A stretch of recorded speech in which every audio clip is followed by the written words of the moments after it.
नाशिकमध्ये महंत सुधीर दास यांना पोलिसांनी ताब्यात घेतलंय। नाशिकमधल्या अतिक्रमण विरोधी कारवाई दरम्यान त्यांना ताब्यात घेण्यात आलंय। कायदा सुव्यवस्था बिघडू नये म्हणून पोलिसांनी ही खबरदारी घेतली आहे। या ठिकाणी महंत सुधीर दास जे आहेत ते देखील या ठिकाणी आलेले आहेत। मात्र पोलिसांनी देखील त्यांना जे या ठिकाणी रोखून ठेवलेलं आहे। पोलीस देखील त्यांना या ठिकाणावरून घेऊन जात असल्याचं आपल्याला या ठिकाणी पाहायला मिळत आहे।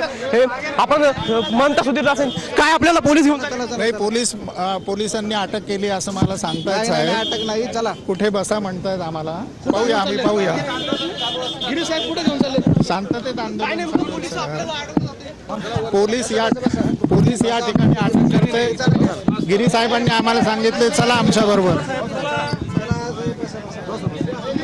जर आपण बघितलं तर महंत सुधीर दास यांना देखील पोलिसांनी आता ताब्यात घेतलेलं आहे आणि पोलिसांच्या वाहनात जे आहे ते या ठिकाणी बसवलं जात असल्याचं आपल्याला एकंदरीत दृश्यांमध्ये पाहायला मिळतंय। असताना शांततापूर्वक आंदोलन चालू असताना पोलीस अशा पद्धतीने दटिंगशाही करते। मुख्यमंत्र्यांनी या ठिकाणी याचा शांततापूर्वक आंदोलन या ठिकाणी सुरू होतं, मात्र पोलिसांनी ताब्यात घेतलं असा आरोप जो आहे तो महंत सुधीर दास यांच्याकडून करण्यात आलेला आहे। आणि आता महंत सुधीर दास यांना जे आहे ते पोलिसांनी या ठिकाणी ताब्यात घेतलेला आहे। महंत सुधीर दास आपण यांच्याशी पुन्हा एकदा बोलण्याचा प्रयत्न करूयात। आता पोलीस जे आहेत त्या ठिकाणी आंदोलकांना आणि महंत सुधीर दास यांना घेऊन जात असल्याचं पाहायला मिळत आहे।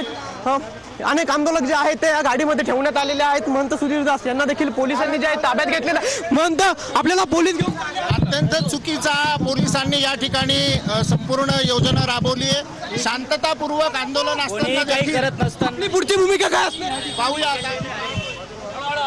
आपण जर या ठिकाणी बघितलं तर महंत सुधीर दास यांना पोलीस जे आहेत ते आता सध्या पोलिसांच्या वाहनामध्ये घेऊन जात आहेत। महंत सुधीर दास यांच्यासह अनेक आंदोलकांना पोलिसांनी या ठिकाणी ताब्यात घेतलेला आहे। खरं तर सकाळपासून या ठिकाणी मोठा पोलिसांचा बंदोबस्त जो आहे तो आपल्याला पाहायला मिळत आहे। कायदा सुव्यवस्थेचा प्रश्न निर्माण होऊ नये याची खबरदारी जी आहे ती पोलिसांकडून या ठिकाणी घेतली जात आहे।